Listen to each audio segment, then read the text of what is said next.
Welcome again. और जिस तरह मैंने कहा कि घर की खातिर 100 दुख झेले, घर तो आखिर अपना है।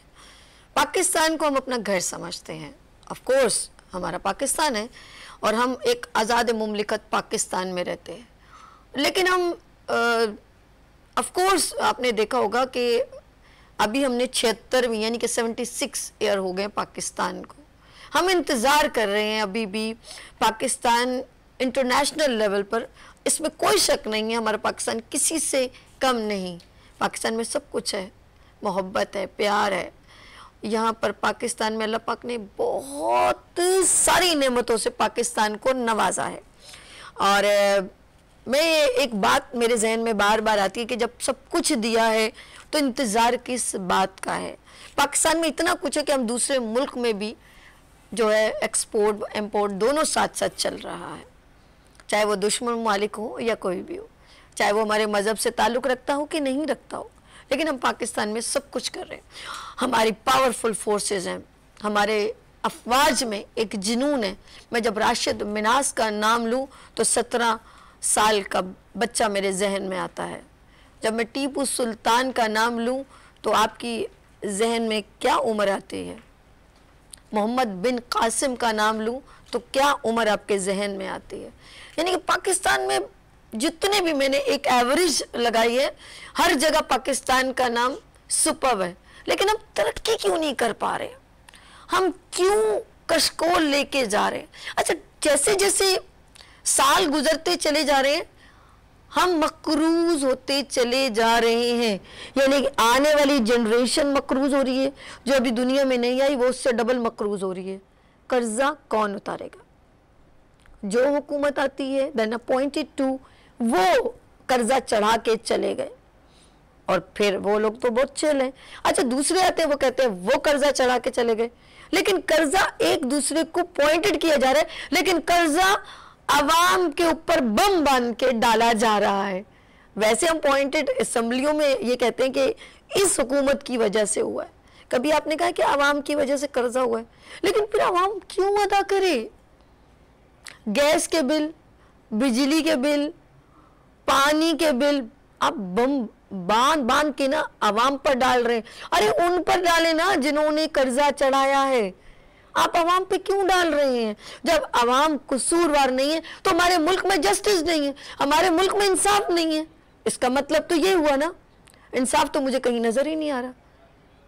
सारी तरफ मैं सारी बात एक तरफ, मैं इस वक्त एक होस्ट बन के बात नहीं कर रही, मैं एक आवाम की आवाज बन के बात कर रही हूँ।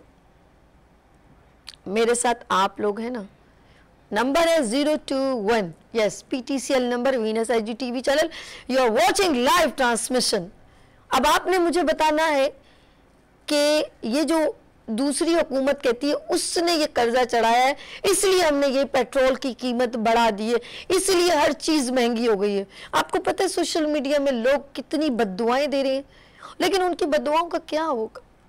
वो औरतें जो बेचारी ये सोच रही हैं, हम लोग सुबह, यकीन करें वो लेडी मुझे अभी भी उसका कल वीडियो देख रही थी, कहती है हमने पूरा रमज़ान जैसे ही सहरी होती है तो बिजली चली जाती है। बताओ हम कैसे वज़ू करें, पानी नहीं है, पानी का जब टाइम होता है तो बिजली नहीं है, हम मोटर कैसे चलाएं, हम सहरी कैसे बनाएं। यानी कि एक महीने के लिए तो कम से कम बंदे को कहता है यार आज मजहबी दिन है, हमारा ख़ास दिन है, साल में एक बार आता है, कुछ उसका ही एहसास कर लें। तो इंसानियत तो मुझे लगता है ऐसे जैसे मर गई है, ईमान तो हमारे दिल में रहा ही नहीं है। तो मैं हुकूमत वक्त से सवाल करूं, आम आवाम से सवाल करूं, जिन्होंने उनको मुंतखब किया है, लारा लप्पा लगाया है, बड़े बड़े ख्वाब दिखाए हैं, कपड़े बेचने की बात की है, जिन्होंने कहा है कि पेट्रोल, उन्होंने जिन्होंने पेट्रोल बढ़ाया है वो सबसे बड़े चोर है। मैं किसको यहाँ पर कटोरे में खड़ा करूं, या मैं खुद अपने आप सज़ा मुकर्रर कर दूं कि मुझे खुदा के लिए जो सज़ा देने के मैं जाके अपने बच्चों के साथ खुदकुशी कर लूं? बताएं आप आवाम को कहाँ लेके जा रहे हैं? बात करूंगी आज मैं आपके साथ, आपकी बात आम आवाम के साथ, तो आप मेरे साथ ही रहिएगा। माजरत के साथ अगर किसी को मेरी बात बुरी लगे, क्योंकि बड़े अफसोस की बात है, बुरी तो आपको बहुत लगेगी क्योंकि हमें नज़र अभी भी कुछ नहीं आ रहा, क्योंकि जब भी गिरता है बम यस आवाम पर गिरता है, उन पर कुछ नहीं गिरता क्योंकि वो लोग सब चिल रहते हैं, उनको कोई फ़र्क नहीं पड़ता। किसी दिन आप लोग भी तो कहें, यकीन करें मुझे हुकूमत से निकाला, आज मेरे घर में रोटी नहीं है। आज तक मैंने किसी मिनिस्टर को ये बोलते नहीं देखा। लेट्स सी, बात करेंगे हम आपकी और आपकी आवाम की। हमारे साथ ऑफ कोर्स बोलते हैं तो दबंग फेयर बात करते हैं, उन्हें किसी भी, मैं कहूँगी बस अल्लाह पाक ने वैसे तो उनको बड़ा इक़्तिदार भी दिया, इज़्ज़त भी दी, लेकिन वो इस सीट के मोहताज नहीं है और वो इस इक़्तिदार के, वो कहते हैं काम बात करूँ तो सही और अच्छी बात करूँ, आवाम की बात करूं और इंशाल्लाह ताला बेहतर हम करेंगे। लेट्स सी, बात करेंगे यहाँ पर सीनियर रहनुमा है पीपल्स पार्टी से चंदजेब खान सवाती साहब मेरे साथ मौजूद हैं। अस्सलाम वालेकुम सर, कैसे हैं आप? ठीक है। अगर आपको मेरी कोई बात बुरी लगे तो उसके लिए माजरत, क्योंकि मैं क्या करूँ, आवाम की आवाज़ बोलूँ तो फिर ऐसी ही होगी। क्या कहते हैं आप? बिस्मिल्लाहिर्रहमानिर्रहीम। करोड़ों दुरूद व सलाम आक़ा दो जहान और उनकी आल औलाद पर। जिस आदमी को तनकीद सुनना नहीं आता है और उसके कान तारीफ़ के काबिल सिर्फ़ हों और तारीफ़ सुनने के लिए उसके कान हमेशा रहें तो वो पब्लिक की बात नहीं कर सकता। बिल्कुल। मसाइल वही हैं जो एक आम आदमी के हैं, वही हमारे हैं। पॉलिटिशियन दो किस्म के होते हैं, एक वो जो ड्राइंग रूम की सियासत करते हैं और एक वो जो गली महल्ले की सियासत करते हैं। तो मेरा सियासी ताल्लुक़ पीपल्स पार्टी से तो है, मगर मेरी सियासत की जो बुनियाद है वो गली महल्ले, चौराहे और थड़ा है। और मेरे लिए सियासत जो है वो इबादत का दर्जा रखती है। उसकी बुनियादी वजह ये है कि अल्लाह तबारक व तआला फरमाता है कि जिस शख्स ने मेरी मखलूक की फ़िक्र की, मेरे मखलूक के कामों में लग गया, उसका हर उठता हुआ कदम जो है उसका शुमार इबादत में होगा, उसकी देखने वाली आँख जो है उसका शुमार इबादत में होगा। बेशक। और इसमें भी कोई शक नहीं है कि जो मौजूदा हालात हैं, इन हालात में एक आम आदमी, पहले आपके जो तबकात थे उनको हम 3 कैटेगरी में तकसीम करते थे, अपर, मिडल, लोअर। मेरा ख्याल है कि वो अब 2 तबकात में आ गई है बात। इस मुल्क के वो 2% मराहत याफ्ता तबका और 98% वो सफ़ेद पोश तबका कि जिसे इस वक्त अपनी इज़्ज़त नफ्स को बचाना मुश्किल हो गया है। बेशक, बिल्कुल सही कह रहे हैं, एब्सोल्युटली राइट। इसका कसूरवार जो है, हम 76 साल के पाकिस्तान की उम्र हो गई है। अब 76 साल का अगर ज़ईफ़ बाप घर में हो या दादा हो या नाना हो तो उसको सहारा देकर उठाया जाता है, बिठाया जाता है। 76 साल से ये मुल्क हम लोगों को पाल रहा है और 76 साल पहले जब कायद-ए-आज़म मोहम्मद अली जिन्ना रहमतुल्लाह अलैह ने ये मुल्क हमें दिया था तो उसके साथ एक सबक दिया था, इत्तेहाद, तंजीम, यकीन महकम। यकीन महकम। आज हम कहाँ खड़े हैं, कायद-ए-आज़म की ज़िंदगी कहाँ पे खड़ी है। और बीइंग ए मुस्लिम, हम जिस नबी का कलमा पढ़ने वाले हैं उस नबी से लेकर उसकी आल औलाद तक किसी ने 2 वक्त का खाना जो है वो पेट भर के नहीं खाया है, मगर हमने इस मुल्क को बड़ी बेदर्दी से खाया है। अब सवाल ये हर आदमी से, हम चूँकि आदी हो गए हैं दूसरे के गिरबान में झांक के बात करने के लिए, दूसरे पे तनकीद करने के लिए, कोई आदमी अपने गिरबान में नहीं झांक रहा है। आप जिस सीट पर बैठी हुई हैं, इस सीट के तकद्दुस को, इस सीट के इस्तेमाल को आपने देखना है। मेरी जहां अल्लाह पाक ने ड्यूटी लगाई हुई है, मुझे उस सीट को, उस मनसब को दयानतदारी और ईमानदारी के साथ इस्तेमाल करना है। आज ये मुल्क जो 4 मौसम रखता हो, पहाड़ रखता हो, रेगिस्तान रखता हो, दरिया रखता हो, आज ये मुल्क जो जब चाइना आज़ाद हो और उसको कर्ज देता हो, ये मुल्क कर्ज देने वाला था। क्या वजह है कि आज ये मुल्क कर्ज लेने वाला है और आज हमारी हालत ऐसी है कि कोई हमें कर्ज भी देते हुए डरता है कि पता नहीं वापस करेंगे या नहीं करेंगे। मगर इन तमाम तर चीज़ों के बावजूद भी मेरा ईमान इस बात पर है कि मायूसी कुफर है। हमसे ज़्यादा तबाह कौमें, हमसे ज़्यादा बदहाल कौमें जर्मन आपके सामने हैं, ऐसी बहुत सारी ममलकतें हैं कि जो हमसे ज़्यादा तबाह हुई। आपके बराबर में देख लें, अफ़गानिस्तान देख लें, अफ़गानिस्तान की तीसरी नस्ल जो है वो जंग में गई, रशिया से जंग लड़ी, अमेरिका से जंग लड़ी, मगर आज हमारे रुपए की कदर क्या है और अफ़गानिस्तान के पैसे की कदर क्या है? वो हमसे पैसे की कदर में बेहतर है। 71 में हमसे अलग होने वाले हमारे बंगाली भाई बांग्लादेश जो है वो आगे बढ़े, आज उनकी इकॉनमी कहाँ है और हमारी इकॉनमी कहाँ है? इस मिट्टी का कोई कसूर नहीं। इस मिट्टी में जो हमने बीजा वो हमने काटा।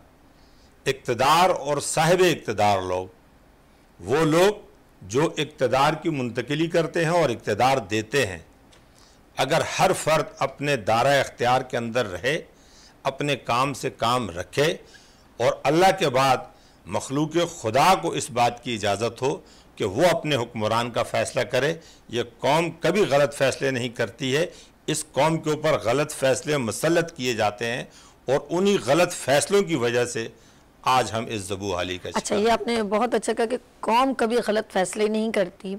और ऑफ कोर्स एक बात मुझे समझ में नहीं आती, इलेक्शन होते हैं, इलेक्शन का दंगल सजता है, सब बहुत बड़ा इन्वेस्टमेंट निकलता है सबकी जेबों से और फिर सीटें डिस्ट्रीब्यूट होती हैं। कोई ढकी छुपी बात नहीं है, सबको पता है कि ये किस तरह हॉर्स राइडिंग होती है, ये सब कुछ सबको मालूम है ये किस तरीके से होता है सब कुछ। लेकिन उसके बावजूद एक बात समझ नहीं आती, जब सब कुछ खुद करना है तो आवाम को क्यों बेवकूफ़ बना रहे होते हैं कि आए वोट दें वोट दें।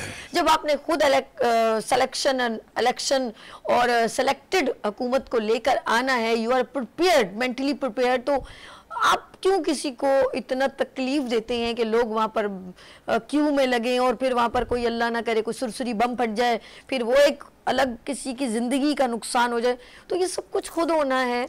अब इसको कोई भी आप जुमला कह दें कि किसका पीछे हाथ है, आई डोंट नो।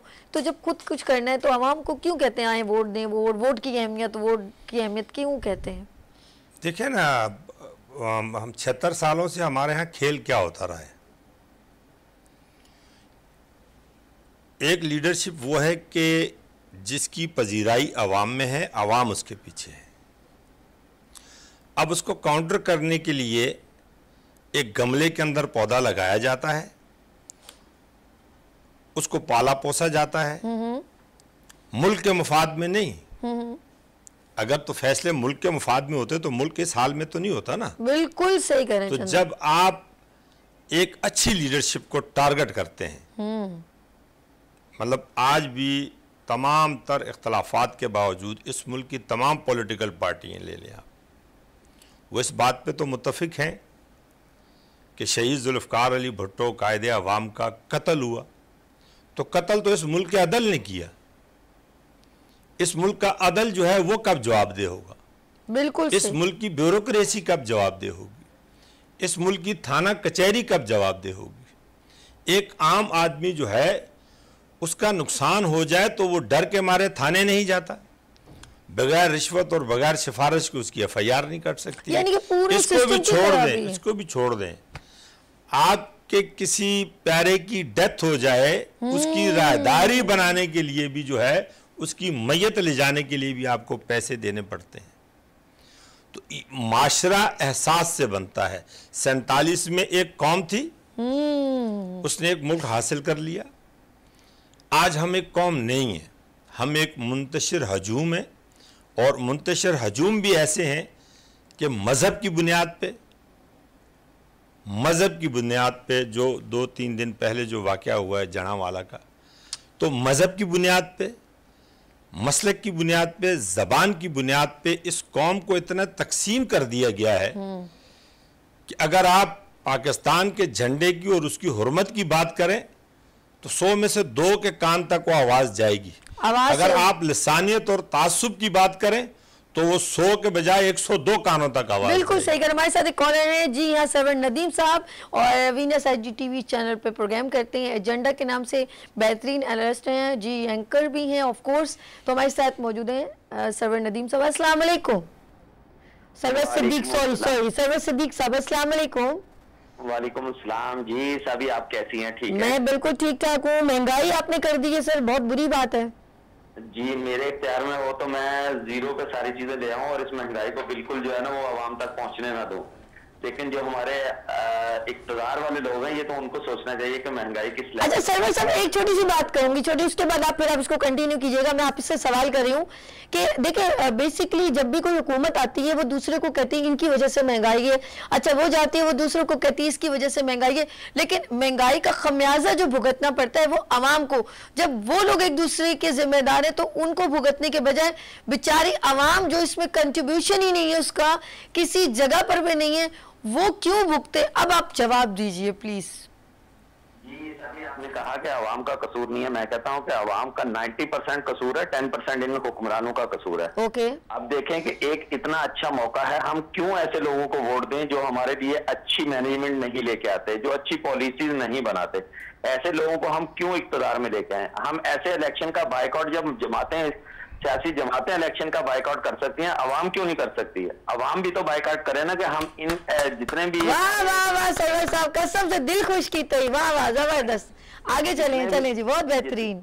जितने भी लोग इस वक्त हल्का इक़्तिदार में थे, वही लोग अगर दोबारा रिपीट होके आएंगे तो उनकी पॉलिसीज को तो हमने देख लिया।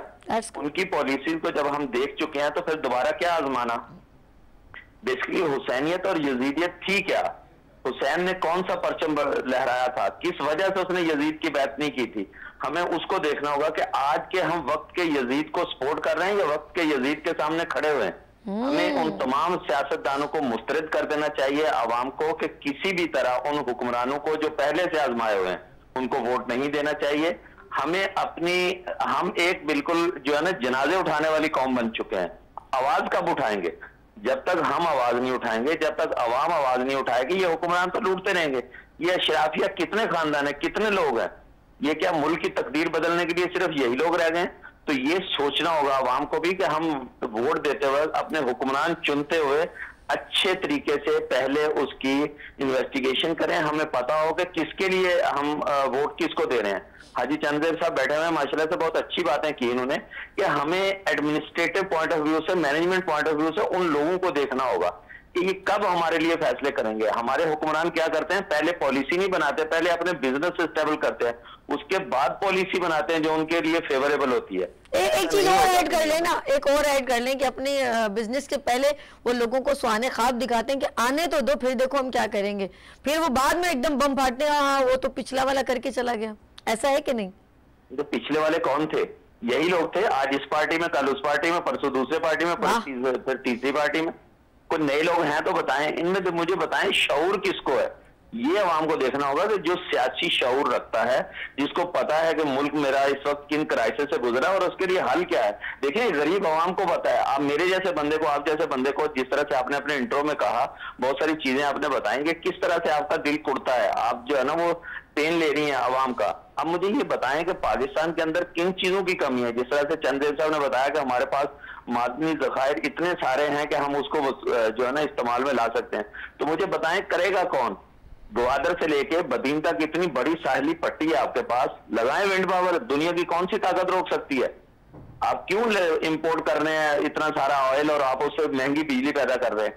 आप मुझे बताएं, पाकिस्तान दुनिया का बेहतरीन नहरी निजाम रखने वाला मुल्क है, आप लगाएं सोलर सिस्टम, पूरी दुनिया, पूरे पाकिस्तान के अंदर नहरी निजाम के ऊपर सोलर सिस्टम लगाएं। क्यों महंगी बिजली पैदा कर रहे हैं? इतने बड़े मोटरवेज आपने बनाए, मोटरवेज के लिए जमीनें खरीदी है, लगाएं बराबर में सोलर सिस्टम। क्यों नहीं लगा रहे? कौन सी चीज रोक रही है? इतने बड़े रेकोडेक की कानें आपके पास हैं, इतनी सारी चीजें आपके पास हैं, और फिर आप जो है ना वो दुनिया के आगे हाथ फैला रहे हैं। तो जब आप भिखारी हैं, जब आप हाथ फैलाएंगे तो वो तो अपनी शर्तें रखेंगे, वो कैसे आपको फलता फूलता देखेंगे? आप चाहेंगे कि अपना मुजारा जो आपके घर में मासी काम करती है, कल को वो आपके बराबर में खड़ी हो जाए?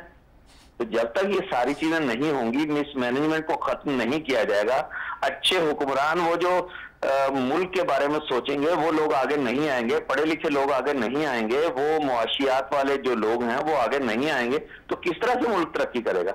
ये एक बहुत बड़ा साइन ऑफ इंटेरोगेशन है और ये एक अच्छा मौका है, अवाम को अवेयरनेस दें। माशाल्लाह से जिस तरह से आपके प्रोग्राम से लोग फायदा उठाते हैं, लोगों को पता होना चाहिए कि हमें किस तरह के लोगों को वोट देना है, कैसे अपने लिए हुक्मरान चुनने हैं। यानी कि हमें, मैंने और आपने मिलके, ऐसे बहुत सारे एंकर्स को मिलके यानी कि अवेयरनेस देनी है कि अब हमें क्या करना है, क्योंकि बहुत हो गया सरवर साहब, बहुत हो गया।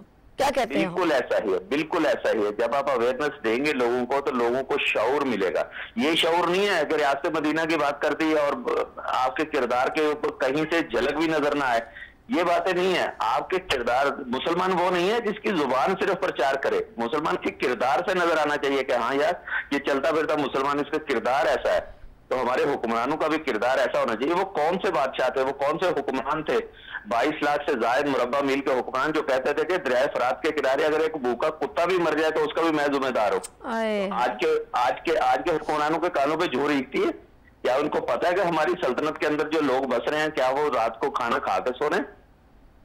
ये एक बहुत सोचने की बात है। तो इसकी अवेयरनेस आवाम को इस तरह से, और अभी भी नहीं सोचेंगे सर्वे साहब, अभी 76 साल में अभी भी सोचेंगे? ये सोच के मैं सोच रही हूँ कि कैसे सोचें हम। मैं कह रहा हूँ कि जब तक आवाम नहीं बोलेगी, आवाम इनके हुक्मरानों के जब तक गिरेबानों पे हाथ नहीं डालेगी, ये नहीं सोचेंगे। ऐसा नहीं है कि हमारी असेंबली में अच्छे हुक्मरान नहीं है, अच्छे लीडरान भी हैं, उनकी कदर करनी चाहिए, उनको आगे लाना चाहिए। उनको भी जो है ना वो किसी भी मोरूसी सियासत की नजर नहीं कर देना चाहिए। और जिन पार्टियों ने मोरूसी सियासत को खत्म करने की बात की, उन्होंने फिर देखे किस तरह से डिक्टेटरशिप और किस तरह से हमारे मुल्क को लूटा और किस तरह से आज इस नहज पे पहुंचा दिया कि हम लोग जो है ना 1-1 अरब डॉलर के लिए दुनिया के मकरूर जो है ना आगे कशकोल फैला रहे हैं। और ये हालात है कि डिफॉल्ट होने के लिए मुल्क जा रहा है। ये मुल्क पाकिस्तान, जिसके पास इतनी ज्यादा कुदरती तौर पे नेमतें मौजूद है कि हम दुनिया को कर्ज दिया करते थे 1970 तक, आज हमारे ये हालात हो गए। मुझे लग रहा है कि मैं अभी सरवर सिद्दीकी सब मेरे साथ सिद्दीक सब मौजूद है, मेरा दिल कर रहा है यूं करूँ फूक मार और आप हैप्नेटाइज हो जाए। मुझे लग रहा है हमारी हुक्मरान आवाम को फूक मार के हैप्नेटाइज कर रहे हैं। बहुत शुक्रिया, हमारे साथ सरवर सिद्दीक सब मौजूद थे, माशाल्लाह बेहतरीन एनालिस्ट है। अच्छा बात, मुझे उनकी एक बात इन्होंने कहा कि हम लोग क्या कशकोल लेके हर वक्त मांगते रहेंगे। मौला अली का कौल है कि जिनको मांगने की आदत हो जाए वो हमेशा भिखारी ही रहते हैं, वो कभी भी खुद से कुछ नहीं कर सकते। नहीं है तो आप देख लीजिएगा। मुझे एक बात याद आ रही है, एक ज़बरदस्त बात किसी शख्सियत ने मुझे ये शख्स ने मुझे ये आगे फॉरवर्ड की, तो मेरा दिल कर रहा है आपसे शेयर करूँ। उसके बाद छोटी सी ब्रेक लेंगे, वापस आते हैं। बात कुछ इस तरह है कि हमारी, मुझे लग रहा है कि वो एक बादशाह था, चले मैं आपको बता दूं, बादशाह वजीर से कहता है कि हमारे जो मुल्क शहर है जो उसमें बड़ा अमन है। बादशाह ने कहा मेरे शहर में बड़ा अमन है। वजीर से गुफ्तगू हो रही है कि मेरे दूसरे गांव, ये गांव, मेरे इर्द गिर्द जितने गांव बड़ा अमन है, तो मुझे बताओ लोग मेरे पास आ नहीं रहे, प्रोटोकॉल नहीं मिल रहा। तो उन्होंने कहा भाई, उसने फिर मशवरा दिया वजीर साहब ने, माशाल्लाह। उन्होंने कहा कि काम करते हैं कि हम जो उधर से जो गांव वाले इधर आते हैं और उधर जो जाते हैं उनको एक थप्पड़ लगाया जाए ताकि वो एक्टिव हो जाए, उनको महसूस हो कि आप हो। उन्होंने कहा ठीक है जी, अप्रूवल दी उन्होंने, ठीक है जी हो गया। उन्होंने एक उसकी सरहद पर, यानी कि जो इधर से गांव से इधर जाते हैं, जैसे हमारे यहाँ पर वो है ना गाड़ियाँ इधर उधर जाती हैं तो बने हुए टनल वगैरह बने हुए, तो उधर भी बना दिया उन्होंने। उन्हें एक थप्पड़ लगाना शुरू कर दिया। किसी को कोई फर्क ही नहीं पड़ा, एक थप्पड़ से क्या होता है यार, गुजरना ही है ना, थप्पड़ खाओ निकलो। अब वो दोबारा वजीर साहब के पास फिर वो बादशाह ने कहा यार अभी भी कोई नहीं आ रहा। उन्होंने कहा एक काम करें, 4-4 थप्पड़ लगाए। बोले अच्छा। उन्होंने थप्पड़ों में इजाफा कर दिया, 4-4 थप्पड़ लगाने शुरू कर दिए। तो फिर आखिरकार कुछ लोग जमा हुए और उनके बाद वो वजीर साहब बड़े खुश, बादशाह साहब बड़े खुश। उन्होंने बोला जी अवाम आ गई है, अब अवाम जो है वो अब बादशाह को प्रोटोकॉल के भाई अच्छा जी मुलाकात का टाइम दे रहे हैं, अच्छा जी अच्छा जी अच्छा जी, महसूस करना है कि भाई है कोई यहाँ पर बादशाह है मौजूद। गए उसके पास और अपनी अर्जी दी कि सर आपने ये जो है 4-4 थप्पड़ लगानी है। एक रिक्वेस्ट ये है कि आप अपने ना वो बढ़ा दें थप्पड़ लगाने वाले, आप मेरी बात समझ रहे हैं ना, थप्पड़ लगाने वाले बढ़ा दें ताकि हम ज़रा जल्दी गुजरें, लाइनें बहुत लंबी लंबी लग गई हैं। आप मेरी बात समझ रहे हैं ना। जब ऐसी आवाम सोचेगी तो ऐसे ही हुक्मरान आपको मिलेंगे। हमारे साथ कॉलर है, कौन? हेलो अस्सलाम वालेकुम। जी वालेकुम सलाम। कौन है हमारे साथ?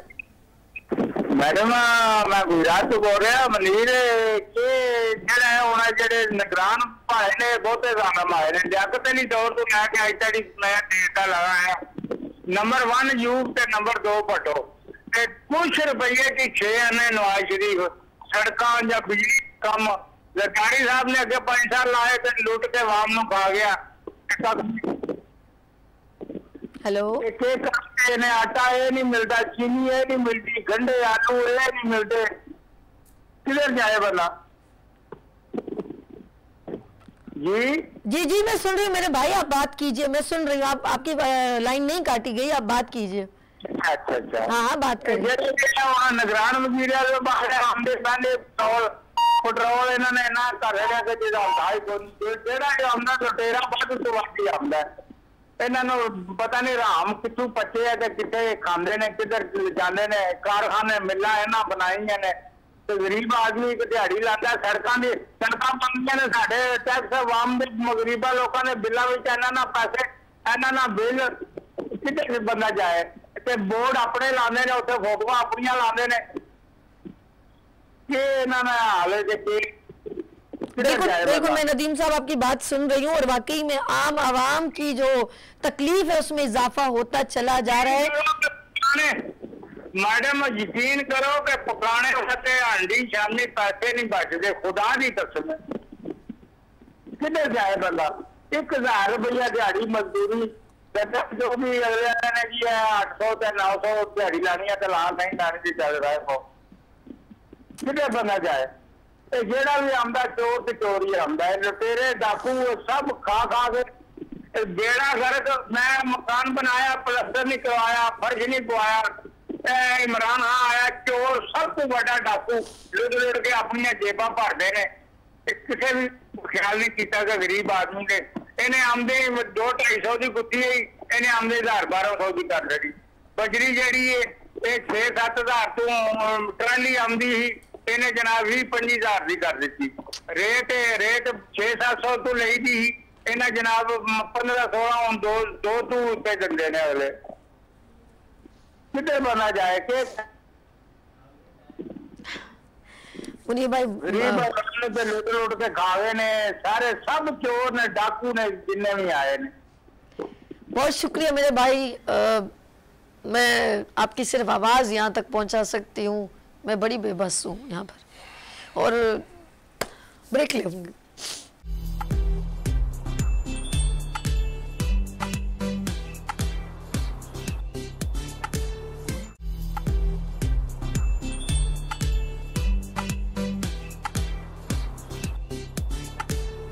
Welcome again, good morning with सभी आपके खिदमत में हाजिर है। नदीम भाई मलीर से कॉल कर रहे थे, अपनी दिल की बात कर रहे थे। आम आवाम में तो मैं ज़रा दुखी हो जाती हूँ। इंसान जैसे हमारे साथ जो गेस्ट है चंजेब साहब, उन्होंने कहा कि जब एहसास ख़त्म हो जाए तो इंसान कुछ भी नहीं है और ये बहुत ज़रूरी है। एहसास ज़रूर होना चाहिए हमें, और जब एहसास मर जाए तो इंसान बेहिस हो जाता है।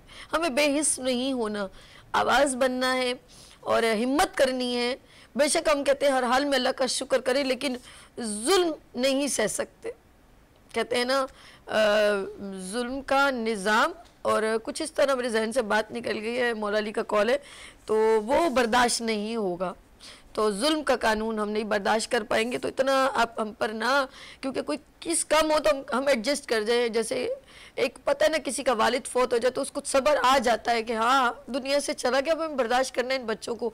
लेकिन हमारे मुल्क में हर चीज़ मौजूद है, मैं कहती हूँ कितने मिनरल्स, हर चीज़ मौजूद है, पानी मौजूद है, लेकिन अच्छा टैलेंट मौजूद है, फिर हम क्यों मोहताज हों? क्यों? सवाल बनता है ना, इसका जवाब तो कोई दे हमें। हमारे साथ कॉलर है, कौन है हमारे साथ? हेलो अस्सलाम वालेकुम। वालेकुम सलाम। मेरे प्यारे भाई, आपका नाम और कहाँ से कॉल की? जो कुरैशी जिला मुजफ्फरनगर। अच्छा जी मेरे प्यारे भाई, क्या पूछना है आपने, क्या बताना है, ये बताएं, दिल की आप बात बताएं, क्या कहना चाहते हैं? ये बुजुर्ग प्रोग्राम जी, ओ बुजुर्ग प्रोग्राम में जो 2000 महीना मिलता है, अच्छा वो नहीं मिलता। अच्छा ये इनका मुझे कुछ लफ्ज समझ में नहीं आ रही। कोई स्कीम का पूछ रहे मेरे ख्याल में। हाँ, उसमें पैसे मिल रहे थे, अब नहीं मिले। चले हम चलते हैं हम अपने गेस्ट की तरफ, और बिल्कुल पहले तो ये उनकी बात करेंगे जो कॉल आई थी। ऑफ कोर्स मेरे साथ मौजूद है पाकिस्तान पीपल्स पार्टी को रिप्रेजेंट करते हुए चंजेब खान सवाती साहब। एक बार फिर खुशामदीद कहती हूँ सर। बड़ी प्यारी आपने बात की कि हमें एहसास ख़त्म हो जाए तो फ़ायदा नहीं है। अब जैसे अवाम आपको पता बिलक रही है, क्योंकि जब बिजली का बोझ डाला जाता है, पेट्रोल का बोझ डाला जाता है, और सैलरी कुछ भी इजाफा नहीं होता, बताएं वो कहाँ जाए अवाम? कोई सोल्यूशन है आपके पास? कोई सिस्टम बना के आप लोग आगे आते हो ना, इससे तो नहीं आते। पहले तो मैं आपके वो जो सहाफ़ी साहब बात कर रहे थे, जी जी, उनकी बात का एक जवाब दे दूं। सरवर साहब जी, सरवर साहब जी, यहाँ इख्तियार वालों के पास इक़्तिदार होता है या इक़्तिदार वालों के पास इख्तियार होता है, ये आप भी जानती हैं, हम भी जानते हैं। ठीक है। मैंने आपसे कहा ना कि जब आप एक नंबर चीज़ को ख़त्म करने के लिए 2 नंबर चीज़ का इस्तेमाल 2 नंबर तरीके से करेंगे तो मुल्क को नुकसान होता है। ये तो उनकी बात का जवाब हो गया ना। यहाँ कितना मतलब वो फेयर इलेक्शन होते हैं या फेयर मतलब रास्ते दिया जाता है, नहीं दिया जाता है। आवाम का मेयार भी जो है, आज आवाम की बात कर रहा हूँ, आवाम में मैं ख़ुद भी आता हूँ, मेरी फैमिली भी आती है। आवाम के पास भी क्या किरदार के लोग चाहिए या कारोबार के लोग चाहिए? आवाम को भी कारोबार के लोग चाहिए। आवाम को बड़ी गाड़ी के पीछे भागने की आदत पड़ गई है, बड़े बंगले के आगे खड़े होकर चपरासियों की तरह आदत पड़ गई है। सही। किरदार वाले लोग जब तक इक़्तिदारों में रहे, इक़्तिदार के अवानों में रहे, यही मुल्क था, यही मट्टी थी, सब कुछ था। इसमें कोई शक। मगर वो लोग बारी बारी मारे क्यों गए? आज गड़ी खुदा बख्श में शहीद जुल्फ़िकार अली भुट्टो है, शहीद रानी बेनज़ीर भुट्टो है। शहीद रानी बेनज़ीर भुट्टो का इतना बड़ा सानिया हुआ तो उसके बाद आप क्रेडिट नहीं देंगे आसिफ जरदारी साहब को कि जिसने कहा कि नहीं पाकिस्तान खपे। ये कराची शहर है जहाँ पे हम लोग बैठे हुए हैं, ये पूरे पाकिस्तान की माँ है।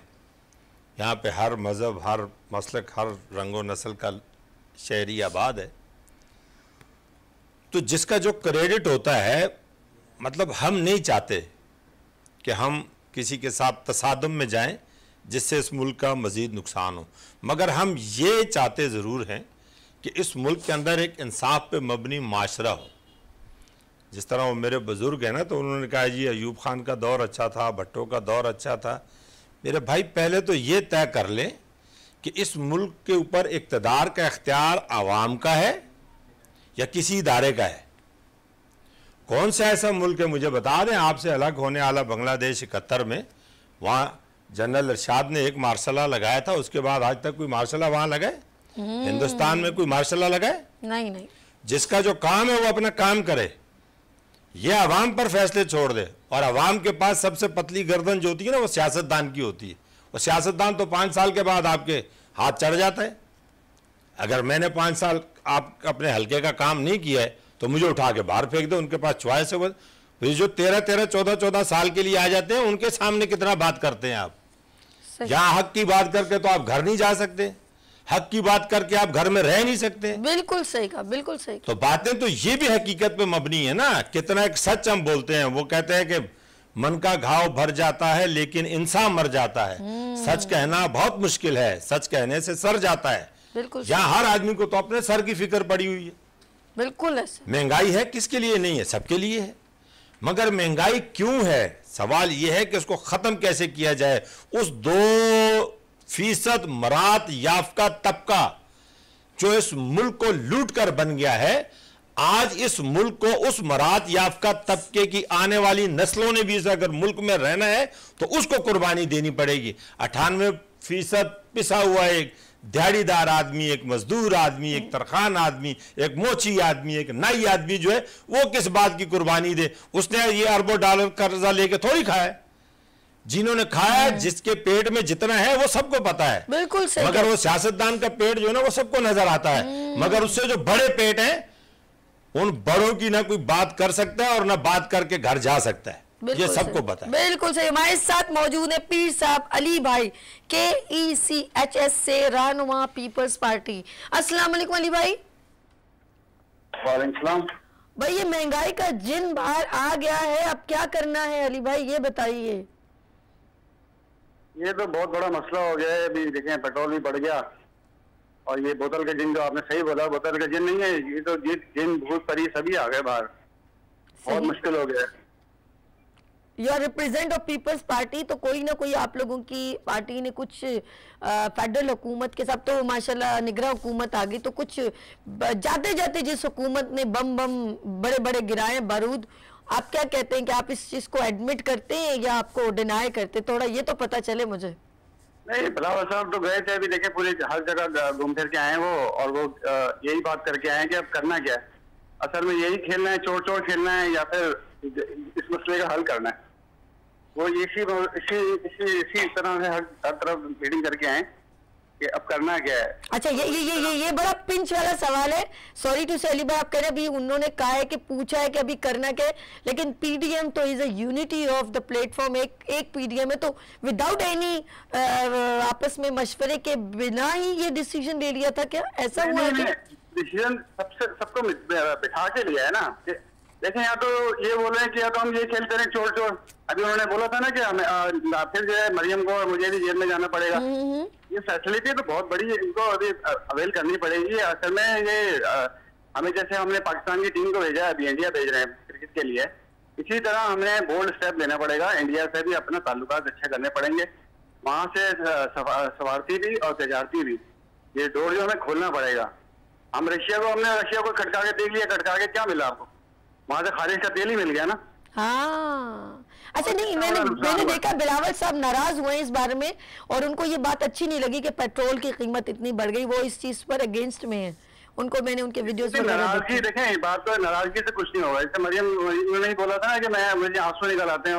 देखें, आंसू तो आवाम के निकल आए। अब जो बेचारा पेट्रोल मोटरसाइकिल में या गाड़ी में, जैसे हम भी गाड़ी में डलवाते हैं, ऑफ कोर्स 4000 5000 रुपए का डलवाओ तो गाड़ी का कांटा जो है करता सोता है, सो के उठता है बस वो। तो ये बहुत मुश्किल है। कांटे को आगे कर लिया करे ना, दिल तसल्ली पे आ जाएगा। नहीं, ऐसा हो नहीं सकता, अल्लाह ही खैर करे। तो अभी देखे ना, चलो पेट्रोल तो अलग चीज है, दूध है, सब्जी है, बहुत मुश्किल है। चले जी, बहुत शुक्रिया। जी, कुछ कहना चाह रहे जी अली भाई? बोलिए। मतलब यही है कि अब ये चोर वाला जो है ना, जिंगल जो छोड़े, अब जो है ना इसको बोल्ड स्टेप लें, सबको मिला के बिठा के ना देखेंगे करना। अब सोचे उन्होंने करना क्या है, या तो ये बहुत मुश्किल हो जाएगा। मुझे तो ऐसा लग रहा है, मुझे दूर दूर तक उड़ान नजर आ रही है डॉलर की ऊपर।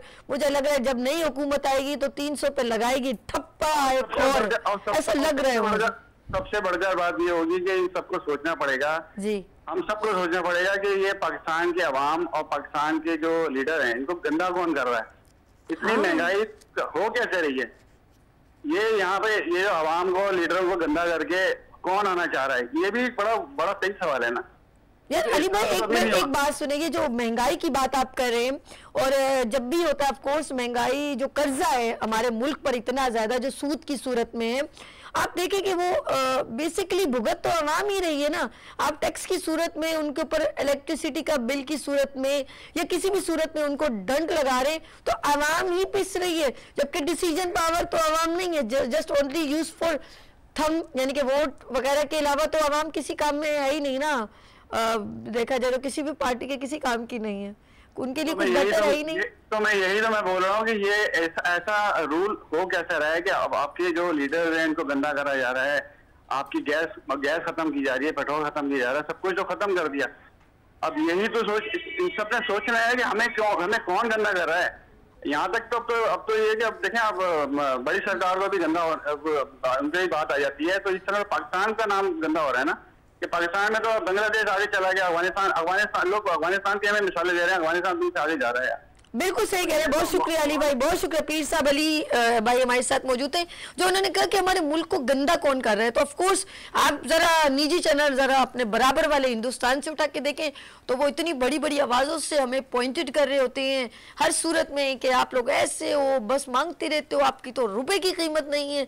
ज़रा आप उनका टीवी ऑन करके देखें, उनके वीडियो सोशल मीडिया पे भी देखें, तो आपको पता चल जाएगा कि वो हमारे कितने एग्रेसिव होके हमें पॉइंटेड करते हैं। मूवी के ऊपर भी उन्होंने इतना एग्रेसिव हुए हैं। तो मैं ये सोचूंगी कि अगर पाकिस्तान नहीं स्टैंड ओवर हुआ तो बहुत बुरे हालात भी हो सकते हैं। जी चंद ज़ेब साहब क्या कहते हैं? पाकिस्तान इस वक्त जिस कंडीशन में मौजूद है बेशक आप अवाम पर, बेचारे अवाम ये कहूँगी कि 70% दे देगी, बेचारे क्या करें, खाएंगे, आपको पता है खाएंगे भी, पिएंगे भी, रहना भी है। लेकिन एक बात बताएं, क्या पाकिस्तान आगे आने वाले दौर में, चंदेब साहब बहुत इम्पोर्टेंट बात, ये इंडोज हो जाएगी, रिकॉर्ड हो जाएगी, तो इसीलिए मैं चाहूँगी इसको ज़रा आप अच्छे तरीके से इसका आंसर दें। आने वाली हुकूमत क्या समझते हैं, पाकिस्तान को दलदल से निकाल देगी, सॉरी अवाम को दलदल से निकाल देगी तो पाकिस्तान ऑफ कोर्स नज़र आएगा, क्या कहते हैं? देखें, ये बेहसियत मुसलमान जो है अल्लाह की ज़ात से नाउमीदी कुफर है, और हालात इससे भी अगर ज़्यादा भी बुरे हों और कौम के हुक्मरान ये तय कर लें कि हमने इस मुल्क को निकालना है, तो ये निकल आएगा। और उसकी बुनियादी वजह भी ये है कि इस वक्त आपका CPEC कंप्लीट होने जा रहा है जी, रेकोडिक्स के जो आपके मुआहदे हैं वो होने जा रहे हैं। सिर्फ मदाखलतें ख़त्म हो जाएं, हर आदमी अपने दायरा अख्तियार के अंदर रहते हुए काम करे और फैसला आवाम को करने दे। आवाम जिसको लाना चाहे आवाम ले आए। आवाम को पता हो कि मैंने वोट डाले थे 10 तो 10 ही निकले, ये 20 जिन्होंने डाले हैं जी जी जी, ये रास्ते बंद हो जाए ना। 18 में लाने वालों ने तो जो है वो कप्तान को जो है बड़ा हीरो बना के ले आए थे ना। तो फिर मकसद ये कि जब तक आप कोई भी सिविलाइज मुल्क चले जाएं, आप मतलब किसी भी ऐसी कंट्री में चले जाएं जहां पर एहसास पे मबनी मुआशरा होता है, वहां लोगों की राय का पहले एहतराम किया जाता है। जब वो लोगों की राय का एहतराम होता है तो ऑटोमेटिक आपके लिए हुक्मरान अच्छे आना शुरू हो जाते हैं। हमें अपने अपने खोल से बाहर निकलना होगा। हाजी चंदेब को अपना घर अजीज है या पूरा पाकिस्तान अजीज है? अगर हाजी चंदेब को पूरा पाकिस्तान अजीज है तो पाकिस्तान के अंदर ही तो हाजी साहब का घर है।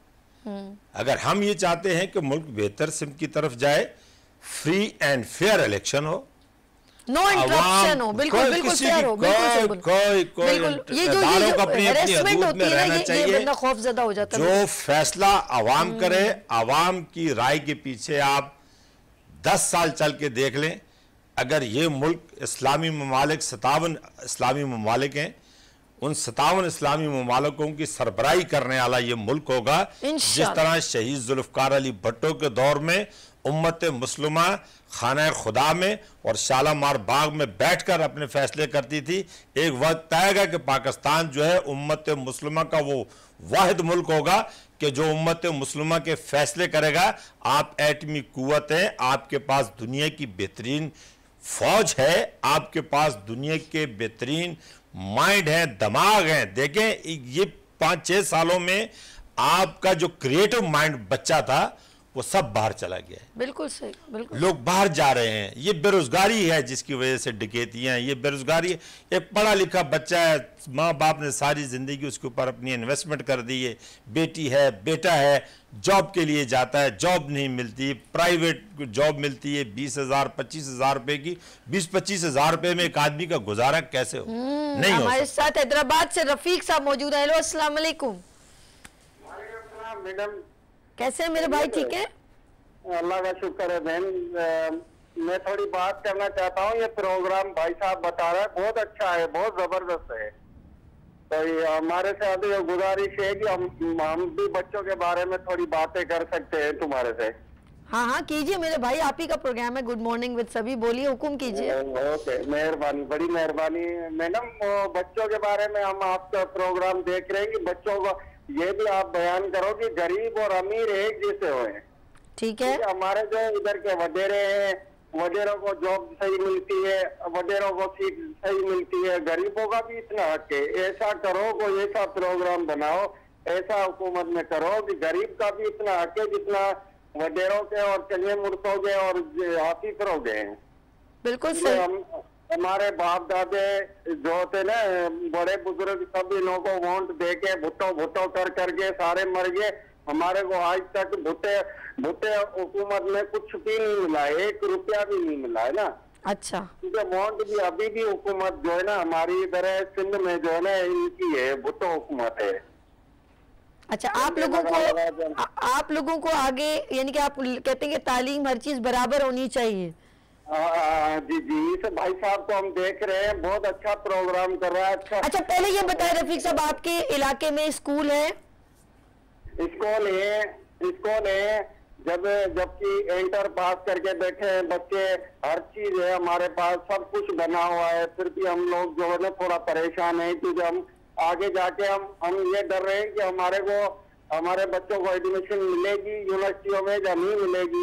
ये करो, ऐसा बयान करो कि गरीब होगा। और नहीं, आप परेशान ना हो रफीक भाई, जब आपके देखिए आपके इलाके में स्कूल है, हॉस्पिटल भी होगा, जब आपके बच्चे ने तालीम हासिल कर ली है तो अब दिल बर्दाश्त ना हो, हिम्मत करें और जरूर उनको आगे भी जगह मिलेगी। ऐसा कुछ भी नहीं है कि कोई भी पार्टी में, एक बात बताऊं, कभी भी किसी को आगे आने से रोकते नहीं है। अगर उसके अंदर टैलेंट है, जैसे चंदेब साहब ने कहा टैलेंट है, आप कैपेबल हैं आगे, मतलब आगे आपके अंदर एक टैलेंट, उर्दू में हुनर है आपके अंदर, आप टेंशन ना लें, आप अपने दिल को पहले ही ना छोटा करें, ठीक है जी। बहुत शुक्रिया रफीक साहब, आप परेशान ना हो, अल्लाह पाक आपके बहुत आसानियां पैदा करेगा इंशाल्लाह ताला। अच्छा चंदेब साहब, अक्सर क्लासिफिकेशन बहुत है, क्लासिफिकेशन हम लोग तबकों में डिवाइड है, जैसे प्रो बड़े हैं तो मतलब हमारी एजुकेशन में भी देखा जाए, स्कूल गवर्नमेंट एजुकेशन अलग है, जिसकी वजह से हमारे माइंड सेट हो गए कि ये बड़ा बंदा है, हम छोटे बंदे, ये हम इसमें भी बड़ा डिवाइड है, ये भी बड़ी इंपॉर्टेंट बात है। देखें, कुदरत का एक निज़ाम है जी, एक मुल्क में एक ही बादशाह होता है, अगर हर आदमी बादशाह हो तो हुक्मरानी कैसे चले। बिल्कुल सही है। अल्लाह तबारक व तआला ने खवास और आम ये अज़ल से अब तक बना के रखने हैं। अब अल्लाह की जो मखलूक होती है उसके ऊपर रहम करने वाला, वो कहते हैं कि कुफर की हुकूमत रह सकती है अगर वो इंसाफ पे मबनी हो, जुल्म की हुकूमत नहीं रह सकती, चाहे वो, मतलब देखें हम जिनके मानने वाले, मैं तो बार बार आपसे एक ही बात कर रहा हूँ ना कि यजीद ने तो हाथ मांगा था बैत के लिए, हुसैन ने सर क्यों दे दिया? बिल्कुल सही। उसने अपने नाना के दीन को बचाना था और इस जमीन पर यह साबित करना था कि हक का रास्ता मुश्किल जरूर होता है, मगर हक महशर से हशर तक, हशर से लेके पूरी दुनिया कायनात तक सच और हक जो होता है वो सदा एक फूल की तरह खिला हुआ होता है। आज लोग हुसैन को याद करते हैं, सिर्फ मुसलमान नहीं, मेरे नबी को सिर्फ मुसलमान कलमा, क्योंकि रब्बुल आलमीन है, रहमतुल आलमीन है, पूरी दुनिया के लिए रहमत बनाकर मेरे नबी को भेजा गया और पूरी दुनिया के लिए मिसाल बना दी गई वाक़या करबला को। तो हम उनके उम्मती हैं, हम उनके मानने वाले हैं। अगर आप चाहते हैं कि आपका माशरा ठीक हो तो फिर हर चीज़ अपने घर से ठीक की जाती है। हर चीज़ जो है ना, हर आदमी के करीब उसका अपना गिरबान है, हमें अपने गिरबानों में झांकना चाहिए। जिस आदमी के पास जो इख्तियार है उस इख्तियार का इस्तेमाल सही हो तो अल्लाह तबारक व तआला, इस मुल्क में कोई कमी नहीं है। ये मुल्क बड़ा बेहतरीन मुल्क है, सर्ज़ो शादाब मुल्क है। आप मतलब KPK की तरफ चले जाएं, पंजाब की तरफ जाएं, बलूचिस्तान की तरफ जाएं, दुनिया की मादनियात हमारे पास हैं, दुनिया की मादनियात हमारे पास हैं।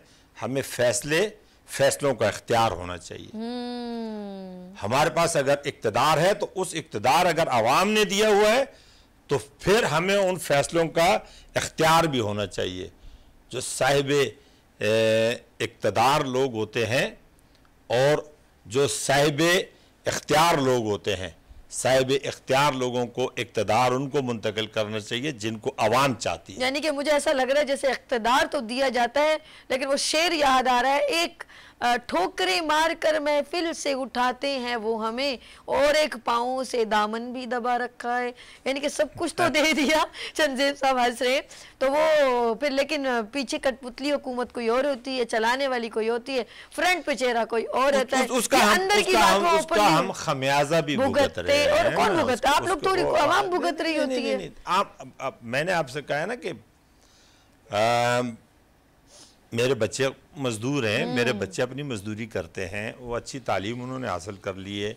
हमारे पास वो मौके थे मगर हमारे पास उस वक़्त वो वसाइल नहीं थे, मगर उसके बावजूद भी अगर कोई आदमी चाहता है कि ये मुल्क बेहतरी की तरफ जाए, जी जी बिल्कुल, तो फिर हमें अपने नौजवान, देखें आपके मुल्क में इस वक्त जो आबादी है 24 करोड़, उसमें 65% जो लोग हैं वो नौजवान हैं।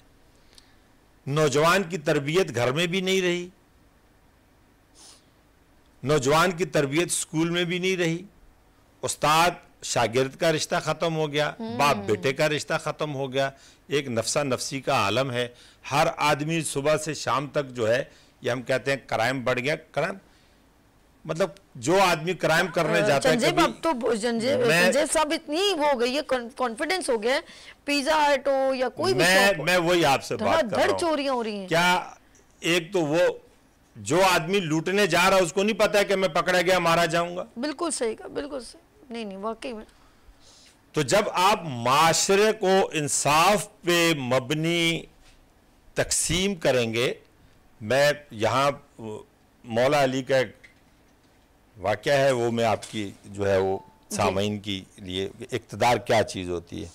मौला अली से किसी ने अर्ज़ की कि अली कोई ऐसा इंसान जो दयानतदार ईमानदार हो, तो मौला अली ने फरमाया कि उमर। तो उस शख्स ने फिर सवाल किया कि कैसे, तो उन्होंने फरमाया कि मैं एक दफ़ा उमर फ़ारूक को मिलने के लिए गया, वो उस वक़्त खलीफा वक़्त थे इशा के बाद, तो वो हकूमती अमूर में मसरूफ़ थे, कुछ लिख रहे थे और चराग जल रहा था। तो जब मैं अंदर गया, सलाम के बाद जो है उमर ने मुझसे पूछा कि अली खैरियत से आए हो, हुकूमत के किसी काम से आए हो या ज़ाती मिलने के लिए आए हो? तो मैंने कहा नहीं, मैं अपने ज़ाती किसी काम से आपसे मशवरा करने आया हूँ। तो हज़रत उमर फ़ारूक ने वो दिया बुझा दिया। तो हज़रत अली ने कहा कि ये दिया बुझा दिया, अंधेरा हो गया है। तो उमर फ़ारूक ने कहा कि ये दिया जो है ये हुकूमत का है। अल्लाह अकबर, इंसाफ। और आपकी और मेरी मुलाकात जो है वो दोस्ती है, ताल्लुक है, तो ये ज़ाती मुलाकात में हुकूमत का ये तेल खर्च नहीं होना चाहिए। आज आप उन ममालिक को देख लें, जापान देख लें, वो सिविलाइज ममालिक देख लें जहाँ पर एक जानवर की जो है उसकी भी जो है वो जिम्मेदारी अगले लोग उठाते हैं। हम अपना माशरा बेहतर तश्कील क्यों नहीं दे सके कि हम राह से भटक गए हैं, हम राह से भटक गए हैं। आप कायद आज़म मोहम्मद अली जिन्ना की ज़िंदगी उठाकर देख लें, क्या मेरा कायद अपने साथ अपने असासे भी लेकर गया या मुल्क को देकर गया? वो मुल्क को देकर गया। तारिक अजीज़ साहब जैसे मरहूम, अल्लाह पाक उनको जन्नत नसीब करे, ये आपके प्रोग्रामों की बुनियाद रखने वाले वो थे, वो सारा कुछ इस मुल्क को देकर चले गए हैं। तो असल में इस मिट्टी का बेटा तो वही है कि जो इस मिट्टी को कुछ दे कर जाएगा, और जो इस मिट्टी को लूट कर जाएगा उसके ऊपर सोने के महलात बना ले, हीरे जवाहरात का मालिक हो जाए। इस मिट्टी के अंदर जिस वक्त जाएगा, इस मिट्टी को हिसाब देना है। इसके ऊपर आकड़ कर चलने वाले, तकब्बर में चलने वाले लोग जो हैं वो यजीद, फिरौन, नमरूद, शद्दाद तो कहला सकते हैं, वो रहमान के बंदे नहीं कहला सकते। वो मूसा, ईसा, इब्राहिम, इस्माइल और आले मोहम्मद और मोहम्मद नहीं कहलाए जा सकते। इंसाफ पे मबनी जो है वो माशरा जो है उसमें हर आदमी अपना रोल अदा करे और पाकिस्तान इंशाअल्लाह ताला बेहतर होगा। इंशाअल्लाह पाकिस्तान जिंदाबाद। इन्होंने नबी सल्लल्लाहु अलैहि वसल्लम का नाम आखिर में लेके ख़त्म कर दी बात कि वो नबी सल्लल्लाहु अलैहि वसल्लम की उम्मत में से नहीं हो सकता जो ऐसे काम करे जिससे हमारी इंसानियत मर जाए। यहाँ पर मैं पीपल्स पार्टी के रिप्रेजेंट करते हुए चंदजेब खान सवाती साहब का बहुत शुक्रिया करती हूँ जिन्होंने गुड मॉर्निंग विद सभी को ज्वाइन किया और बड़ी खूबसूरत अंदाज में गुफ्तगू की और लोगों के जवाबात भी दिए। लेते हैं यहाँ पर ब्रेक और मिलते ब्रेक के बाद गुड मॉर्निंग विद सभी के साथ।